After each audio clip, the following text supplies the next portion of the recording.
This video is for you if you have been stuck in your elemental tower progression. So yesterday it was Sunday and we had all of the elemental towers open for us, and I was able to clear all 10 stages for all of them. Now I did spend around like 4 hours trying to max this out, but I do believe there's a lot of casual people playing the game, so I just wanted to create this little checklist for you anytime you go into your elemental towers again, so that before you end your day, you're able to maximize how many floors you're able to push for each individual tower. And I will also give you some recommendations on some flex units that you might be able to use that even at a base copy can give you a lot of value for your runs. So this all actually started with the Sanctum Tower. So this same logic is going to go ahead and apply for any elemental tower that you're trying to clear. Number one, go ahead and actually take a look at your worms. I know it sounds dumb, but I am always going to recommend you to try two strategies. Number one is going to use your strongest dragon, which is what I think most people are doing, because we all think that the rest of our dragons that are not evolved, for example, are just not as good as my regular dragon. Well, I come to find out yesterday that a lot of the times, even though your dragon might not be evolved or as strong as your highest star dragon, you might be surprised if you actually go ahead and plop him into your formation. If you didn't know, that little light that flickers whenever you match a dragon to the respective element, it's called Dragon Roar.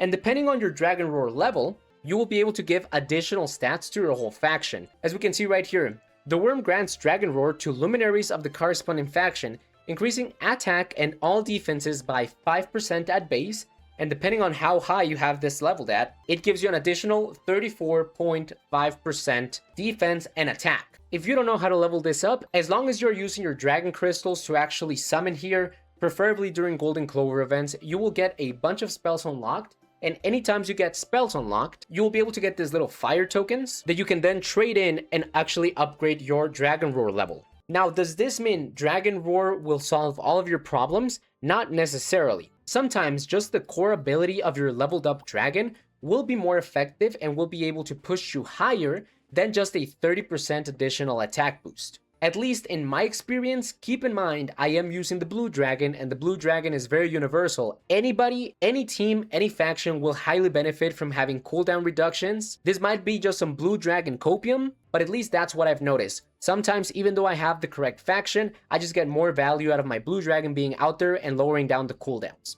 Alright, so you're actually now dusting off your dragon. Before you go ahead and actually check out the Wyrm spells that you have on them. I was taking a look at my dragon and I noticed that I didn't even have Reflect Aura equipped, and to be honest, I didn't even know the skills I had for them. Once I actually went ahead and looked at my magics, I just noticed that I casually have Blessing of Grace, which tells us that, you know, we're just gonna get 17.5 attack and dual defense for all luminaries in Grace status. And since we're pretty much going into Grace status every time because we're using the light team in the light faction, well, that's just another almost 20% attack on top of the 30% attack. So we're just giving the entire team almost a 50% buff just for changing that quick little spell right there. And if you have better spells, then hell, even if your dragon is not the most starred up or you're not focusing on that dragon, you will be able to do a much higher push. For example, my Shadow Dragon, I actually got a legendary spell for him. I don't use this guy because I'm waiting for his team to get more developed and then go all in on him. However, just by equipping this spell, I was able to push much further for the Death Rattle Tower. Just by equipping this spell and switching over to this dragon. Artifacts are also very important. I have the Holy Grail. I love the Holy Grail. To me, in my head, this is the best thing that has ever existed for my team, because I use the blue team. However, when you actually look at the skill, this is just gonna make it so that the overdrive energy of the back rank units will be lowered. And to be honest, we don't care about that in the yellow team. So I just went ahead and replaced it with Magic Surge. I'll give you another example that you might not pay too close attention to.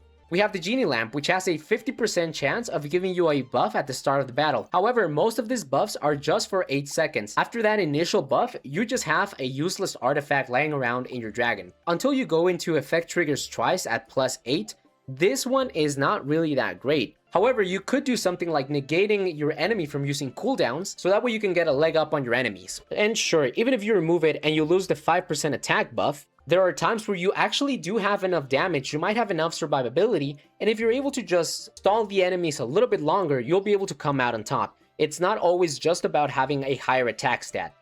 So don't neglect these two blue artifacts right here. And I just had to make this special shout out for the light team with Jormungandr.